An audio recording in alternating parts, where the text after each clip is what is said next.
Bienvenue dans ce deuxième épisode de notre podcast sur la semaine de 4 jours. Si vous nous rejoignez, on vous invite à écouter l'épisode précédent où on posait les bases du concept. Aujourd'hui, on va s'intéresser aux avantages et inconvénients de ce modèle, côté entreprise d'abord, puis côté salarié. Alors Agnès, que peux-tu nous dire sur le côté entreprise ? Ce qu'il faut savoir pour une entreprise, c'est qu'adopter la semaine de 4 jours peut représenter un véritable levier de performance et notamment en termes de productivité. Un exemple particulièrement emblématique est celui de Microsoft au Japon qui depuis 2019 propose à ses salariés la semaine de travail sur 4 jours sans réduction de salaire. En mesurant les ventes réalisées par employé, ils ont constaté une augmentation de 40% de la productivité. Cette performance ayant été attribuée à une meilleure concentration des employés. Et au-delà de la productivité Agnès, il y a un impact positif sur la qualité de vie au travail. En France, l'entreprise LDLC a adopté la semaine de 4 jours en 2021 pour l'ensemble de ses salariés, y compris les cadres au forfait jour. Cette initiative a permis une réduction significative de l'absentéisme et des accidents de travail, tout en améliorant le bien-être des employés. Le chiffre d'affaires de l'entreprise a également connu une hausse notable. Et enfin, il y a un effet d'attractivité.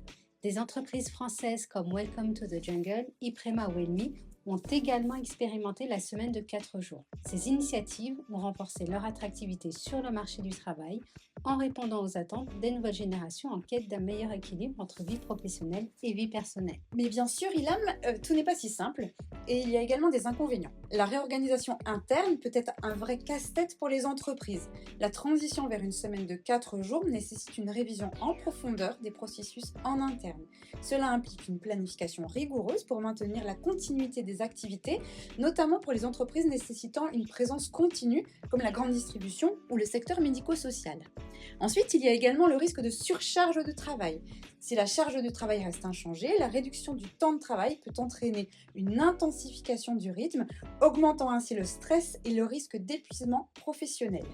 Il est essentiel d'ajuster les objectifs et de prioriser les tâches pour éviter cette surcharge. Et alors attention, qui dit réduction du temps de travail mais charge de travail inchangée, veut aussi dire que les heures initialement prévues sont reportées sur les autres jours de la semaine. Il faut donc s'assurer que ces heures reportées sur d'autres journées respectent les contraintes légales telles que l'interdiction de travailler plus de 10 heures par jour. Et il ne faut pas oublier les coûts potentiels. Bien que certaines entreprises aient constaté une hausse de la productivité, d'autres peuvent faire face à des coûts supplémentaires liés à l'embauche de personnel pour compenser les heures réduites ou à l'investissement des outils technologiques pour améliorer l'efficacité. Et côté salarié Agnès, qu'en est-il ? Côté salarié, les gains sont réels, surtout sur le plan humain. Tout d'abord, il y a l'amélioration de la qualité de vie au travail. La semaine de 4 jours peut contribuer à réduire le stress et le risque de burn-out en offrant aux salariés plus de temps pour se reposer et se ressourcer. Cela peut améliorer leur bien-être général et leur santé mentale. Et il y a aussi un point non négligeable Agnès, aujourd'hui et qui est très recherché par les salariés, c'est l'équilibre vie professionnelle, vie personnelle. Les salariés peuvent mieux concilier leur vie professionnelle et personnelle, ce qui peut augmenter leur satisfaction et leur motivation au travail. Ils ont plus de temps pour leurs loisirs, leur famille et leurs amis.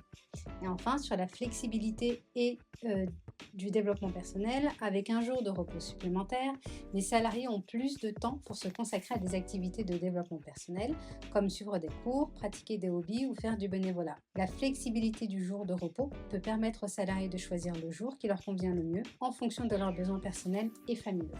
Mais quels sont les inconvénients majeurs de ce modèle, Agnès ? Eh bien, Ilham, un premier risque majeur concerne la gestion du travail exceptionnel en cas de pic d'activité.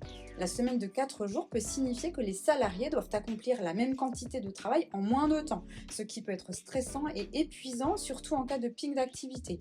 Il faut veiller à ne pas dépasser les limites légales. Il peut également exister des disparités entre salariés. Si tous les salariés ne bénéficient pas de la semaine de 4 jours, cela peut créer des déséquilibres et des tensions au sein de l'équipe. Certains peuvent se sentir désavantagés par rapport à leurs collègues. Et enfin, il y a également le cumul télétravail et semaine de 4 jours. Combiner télétravail et semaine de 4 jours peut compliquer l'organisation du travail et la gestion des équipes. Il est important de bien coordonner les jours de télétravail et les jours de repos pour éviter les problèmes de communication et de collaboration. En résumé, la semaine de 4 jours peut fonctionner, mais ce n'est pas magique. Cela demande une vraie réflexion stratégique adaptée à chaque entreprise. Et justement, dans le prochain épisode, on vous expliquera comment bien mettre en place ce nouveau modèle sans tomber dans les pièges. À très vite!